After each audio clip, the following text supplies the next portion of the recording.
¿Qué tal? Pues vamos a tratar una agenda secreta contra los niños que ha venido desarrollándose a través de algunos años, porque la mayoría de la gente ha comenzado a escuchar la frase estado profundo, en inglés el deep state. Sin embargo, muy pocas personas entienden su significado. Esto significa que detrás de los gobiernos existe otra élite o un gobierno mucho más profundo que es el que realmente está manejando los gobiernos actuales. Esta élite está formada por un grupo de multimillonarios que controlan agencias no gubernamentales, como la Organización Mundial para la Salud, la Organización de las Naciones Unidas, y a través de las cuales dictan y dirigen los protocolos de las naciones. Tal vez el arma más importante de esta élite de gobierno mundial es el de la educación, con el nuevo adoctrinamiento para confundir sexualmente a los niños en las escuelas públicas.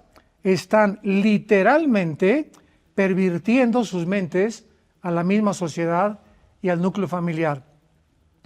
Vamos a ver que si esto continúa así, llegará el tiempo en que todos estos niños que formarán la futura sociedad pues se van a convertir en seres humanos sin moral alguna, con mentes completamente infectadas, desprovistos de la realidad y en verdaderos enemigos de la sociedad en que vivan.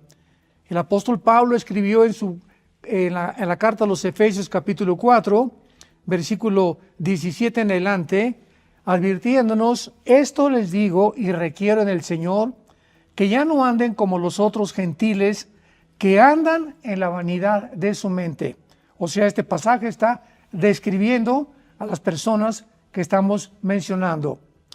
Dice la Biblia que tienen el entendimiento entenebrecido, ajenos de la vida de Dios por la ignorancia que en ellos hay, por la dureza de su corazón, los cuales, después que perdieron toda sensibilidad, se entregaron a la lascivia para cometer con avidez toda clase de impureza. Finalmente, solo habrá dos opciones para la educación de nuestros hijos: o los padres o el gobierno. Aparentemente, en la actualidad, parece ser que el estado profundo está ganando esta batalla a través del sistema o de la educación pública. Pero si esto continúa, será solo el comienzo, pues el objetivo final va mucho más allá de la educación, pues alcanzará cada aspecto de nuestra vida. La Biblia dice en el Salmo capítulo 11, versículo 3, porque si fueran quitados los fundamentos, ¿qué haría el justo? En otras palabras, si ya no hay ninguna norma, si no hay ninguna estabilidad para poder realmente evaluar qué es la moralidad o quién tiene la razón o qué es lo bueno y qué es lo malo, pues vamos a caer en lo que se llama el famoso wokismo. Voy a deletrearlo para que lo puedan ustedes entender. W-O-K de kilo y latina S de Samuel, M-O, wokismo. Viene de la palabra woke, que en el inglés W-O-K-E significa pues despertar o estar alerta.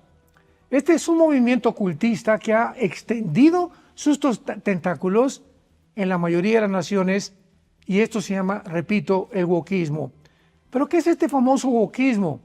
Bueno, es el nuevo cáncer o el desquiciamiento del pensamiento normal y de la cultura o de las tradiciones judeo-cristianas que han infectado la mayoría de casi todas las áreas de la sociedad. La palabra woke significa literalmente despertar o estar alerta. En otras palabras, las personas woke son las que ya despertaron a la realidad o que han sido motivadas para que despierten una realidad, pues de que han sido oprimidas, se han convertido en víctimas de la opresión de la sociedad.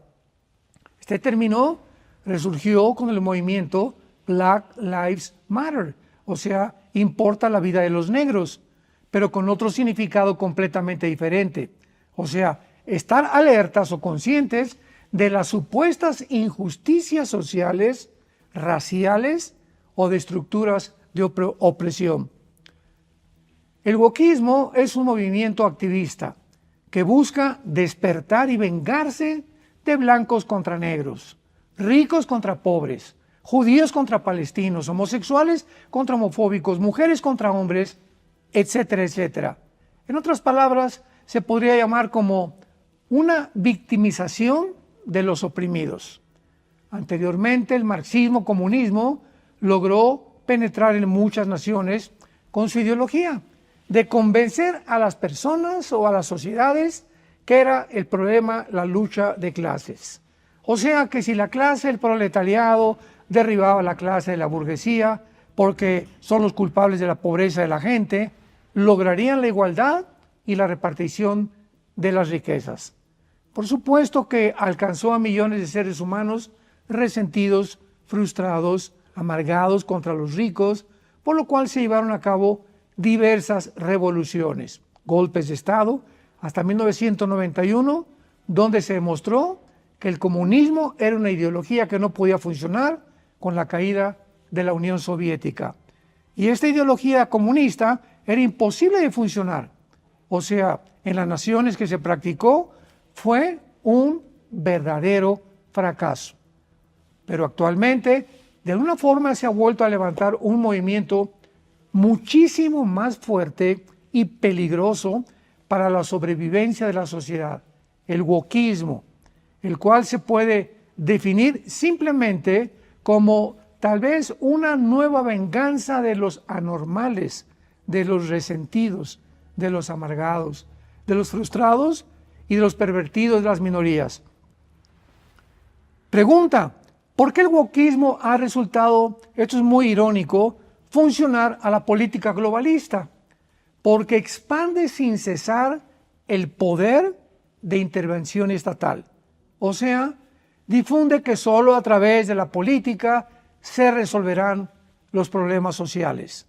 La agenda global depende que las culturas nacionales y morales se desintegren, la familia, el matrimonio, los valores morales, solo dos géneros, etcétera, etcétera.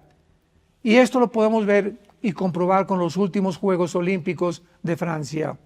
¿Qué sucedió en la inauguración de estos Juegos? Bueno, esto es precisamente lo que acabamos de ver en Francia, o sea, la penetración de esta agenda globalista para promover la descomposición moral de todas las sociedades. Preguntamos, ¿qué tenía que ver con el deporte? Atacar el cristianismo con escenas de drag queens, hombres, o sea, las drag queens son hombres disfrazados de mujeres o transgénero, bailando semidesnudos en frente de niños, escenas pervertidas de la última cena de Jesús, del cuadro de Leonardo da Vinci, un jinete de un caballo blanco cabalgando por todos lados, representando de una forma simbólica la figura del anticristo entrando en el mundo. La cabeza de un toro de becerro, símbolo de la idolatría en el libro del Éxodo en la Biblia. No cabe duda que fue algo sucio, asqueroso, deprimente, escandaloso, degradante, inmoral, sin ninguna razón de ser en los Juegos Olímpicos, cuyo propósito debe ser pues promover el deporte. Sin embargo, para los poderes de las tinieblas fue su oportunidad de manifestarse públicamente sin ninguna máscara, descarados y cínicamente anunciando de esta manera su próxima intervención mundial durante el tiempo de la tribulación. Veamos, por ejemplo, claramente que en Apocalipsis 6, del 1 al 2, se describe este caballo blanco. Cuando abrió el Cordero uno de los sellos, vi a uno de los 4 seres vivientes decir como con voz de trueno: ven y mira. Y he aquí un caballo blanco que lo montaba, tenía un arco, le fue dada una corona y salió venciendo y para vencer. ¿Qué cosa es este caballo blanco? Pues en la Biblia es el símbolo del anticristo. Y esto nos muestra claramente que aunque estas personas no están conscientes de todo aquello que anunciaron o representaron, se encuentra detrás el mismo poder de las tinieblas. Dice el apóstol Pablo en Romanos capítulo 1, versículo 28, que cuando un individuo llega a este grado de inmoralidad, de depravación, tiene una mente reprobada. Y esta palabra reprobada en el original griego significa una mente que ya no discierne entre el bien y entre el mal. Ya no saben qué es amargo, qué es dulce, qué es amargo, qué es hombre, qué es mujer. Y cuando el ser humano llega a este punto donde ya se pierde el discernimiento, la capacidad de poder deducir, distinguir entre el bien y entre el mal, es el juicio más grande que una persona pueda tener. También dice en la segunda carta a Timoteo, capítulo 3, versículo 1, el apóstol Pablo, instruyendo a su discípulo Timoteo, que la característica número 1 de los tiempos que estamos viviendo serían que habría hombres amadores de sí mismos. Y más adelante en el versículo 13 dice el apóstol Pablo que irán de mal en peor engañando y siendo engañados. Bueno, claro que una forma de contrarrestar esto es la batalla por la educación. No cabe duda que los dictadores han comprendido que la forma más fácil de mantener el poder es mediante la formación mental de los niños. Fue Adolfo Hitler quien dijo: el que gane a la juventud, ganará el futuro. Y es evidente que cualquiera interesado en pervertir la libertad en el mundo usará la educación como su principal herramienta, o sea, como un medio para justificar el fin. La batalla por la educación va mucho más allá de creer que solo los niños deben ser educados, sino que la educación es el arma secreta también para los que están buscando levantar un nuevo orden mundial. Después de todo, si la mayoría de los niños en las próximas generaciones están lo suficientemente adoctrinados,